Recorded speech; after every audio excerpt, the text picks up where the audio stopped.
Hello and welcome back to the Hero's Path, our journey to uncover the different routes the key players took during the event known as the Great Calamity. This is episode 3 of a 7-part miniseries covering this subject. If you haven't watched the first 2, be sure to give them a watch too, as this part ties into the overall arc presented in those episodes. Today I'm joined by my good friend Conrad, better known as the host of the Commonwealth Realm, a wonderful channel devoted to everything Nintendo and in particular the Zelda franchise. Let's just say that this isn't the first time we have worked together, as we have been creating content together for well over a year now, and I'm happy as always to have him with me on the channel and continue this trend. And very fitting too, since he is apparently closest to Daruk in terms of his appearance, if we are to believe this app. He too will be posting his own video about the upcoming Hyrule Warriors Age of Calamity and how it will be the darkest Zelda game up until the release of the highly anticipated Breath of the Wild 2. A link to his video will be in the description and the end card as always. But enough delay, let's jump right back into the noise.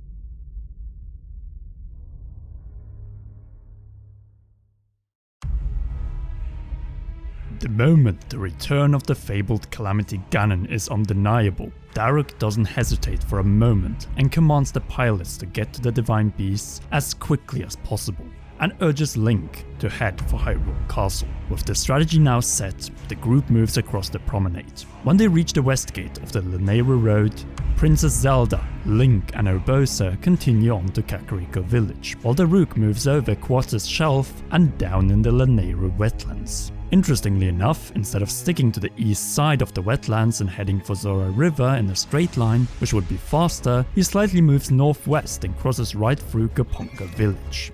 Daruk's small detour suggests that he might have purposely decided to drop by Gopunga Village, either to warn the villagers or to actually take part in a small battle. At this point, it would be way too early for any guardians to have arrived here, as Link and Zelda are only barely halfway to the castle. However, Age of Calamity shows us that guardians weren't the extent of the Hylians' problems, as we see both monsters and guardians taking part in the war. Gopunga Village might be under siege by a horde of monsters at this point, most likely Lizalfos, as they are native to this region.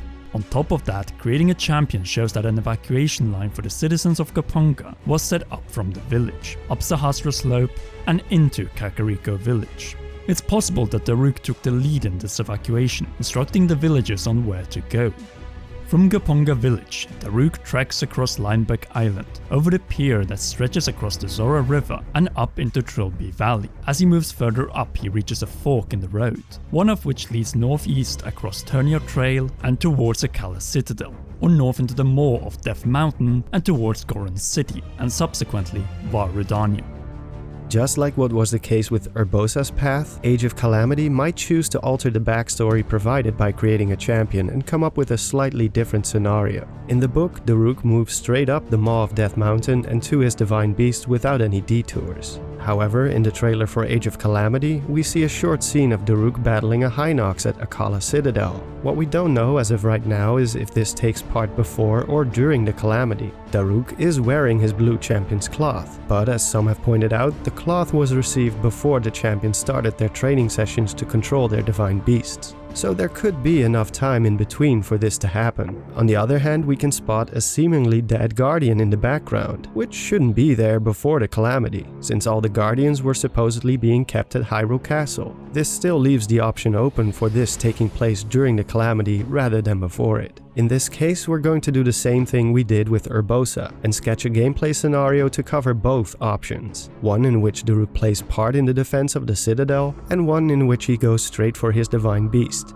If the part where Daruk fights at the Citadel turns out to take place before the Calamity, you can consider this next scenario vain and just skip straight to the part where Daruk moves up to Death Mountain. It is possible that Age of Calamity will see us experience the battle for Akala Citadel partly through Daruk's eyes. At some point during the disaster, an evacuation line for civilians and soldiers was set up from the east gate of Castletown all the way to the Citadel. If Daruk spent a decent amount of time at Gopunga village, this evacuation could be well underway by the time he reaches the crossroads between Turnio Trail and the Maw of Death Mountain. This could provide a motivation for Daruk to go off course for a while, feeling pressured to keep the desperate civilians and soldiers safe from whoever or whatever might be in pursuit of them. He escorts the Hylians to the Citadel safely and briefly helps with the defense until the soldiers have taken their positions and can take over the defense from there. It's unlikely that Daruk will actually go inside the Citadel, but rather fight in front of it, perhaps at the Akala Bridge, Akala Span, or maybe even the parade grounds below.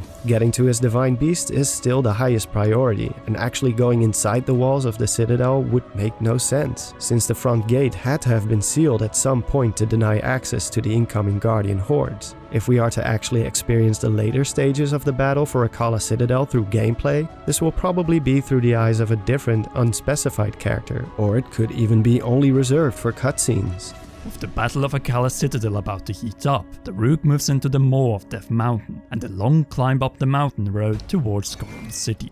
There's a probability that this section could be playable. A linear battle up the mountain with monsters potentially coming in from the front and guardians in pursuit from behind. The Maw of Death Mountain is absolutely littered with dead guardians, and they can even be found further up the road, with some as far as beyond the southern mine. We know that Goron City itself was ultimately spared from any harm, and Daruk might have a big role in saving his hometown, fighting off the guardians coming in from behind him as he made his way up. When Daruk finally reaches Goron City, all that remains is a short hike past the Goron Hot Springs and across the Elden Bridge. There, he unites with Varudania on the side of Death Mountain. He takes his divine beast into firing position when suddenly and unexpectedly, Calamity Ganon unleashes strands of malice aimed towards the mechanical beasts. With impeccable aim, the machine that was meant to subdue Ganon suddenly became a death trap for the Goron champion. Inside the walls of the corrupted Varudania, a spectre manifests itself from seemingly nowhere. Fireblight Ganon. With nowhere left to go, and determined to retake his ancient war machine, Daruk embroils himself into a fight to the death with Ganon's malice-infused phantom, one he is destined to lose. As the blight extinguishes his light, his spirit gets sealed inside the mechanical monster, and becomes a mere ghost in the shell of a machine that was supposed to bring victory.